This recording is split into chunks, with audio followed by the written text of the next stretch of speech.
vous envisagez en fait votre travail, votre présence ici au commissariat de Sète? Alors je l'envisage très simplement, je vais être là tous les jours en fait, à part le mercredi.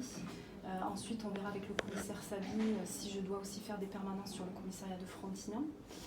Je vais avoir des cartes avec mon portable professionnel et mon mail où les victimes et les partenaires pourront me joindre. Donc soit effectivement je vais rester ici les 4 jours de la semaine, lundi, mardi, jeudi, vendredi, ou alors je vais être un petit peu aussi sur le commissariat de Frontignan où ils pourront aussi donner mes cartes pour que les victimes et les partenaires puissent me contacter. Sur le travail proprement dit, quel rôle vous comptez? Alors le travail proprement dit, en fait, moi je suis dans vraiment l'interface entre le public, donc les victimes, mais pas que. Je peux aussi recevoir les auteurs et également les enfants.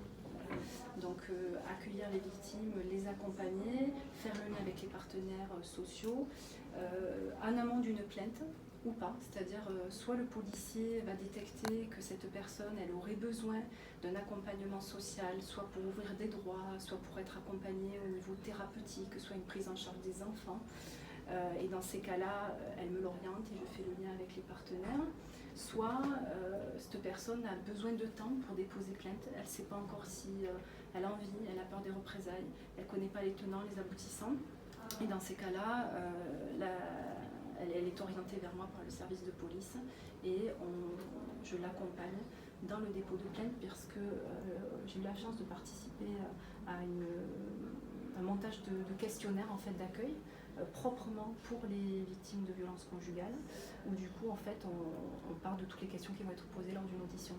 Donc pouvoir permettre à la victime d'arriver en audition en sachant déjà les questions qu'on va lui poser, en faisant un historique de ce qui s'est passé dans sa vie, parce que quelquefois les violences ont lieu une fois, quelquefois elles ont lieu depuis 20 ans, depuis 40 ans, on le sait, dans n'importe quel milieu, le préfet l'a rappelé, et M. Tixi aussi. C'est compliqué pour une victime d'arriver, déjà de pousser la porte d'un commissariat c'est compliqué, mais d'arriver à retracer quelquefois 20 ans de sa vie, 20 ans de violence, sans pouvoir hiérarchiser les choses, parce que pour elle, ça devient du quotidien. Mais vous pensez donner des réponses concrètes à cette personne qui est en détresse ou en... Qu'est-ce que vous attendez par réponse concrète? Qu'est-ce que vous comptez lui apporter en dehors d'une écoute? Tout dépend de sa demande. Moi, je vais partir de sa demande et de sa temporalité.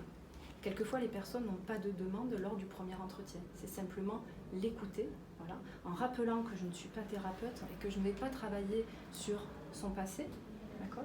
Dans ces cas-là, nous, on travaille avec des associations qui peuvent l'accompagner à mettre des mots, parce que quelquefois, la victime ne se sent pas victime, ne peut pas dire le mot victime.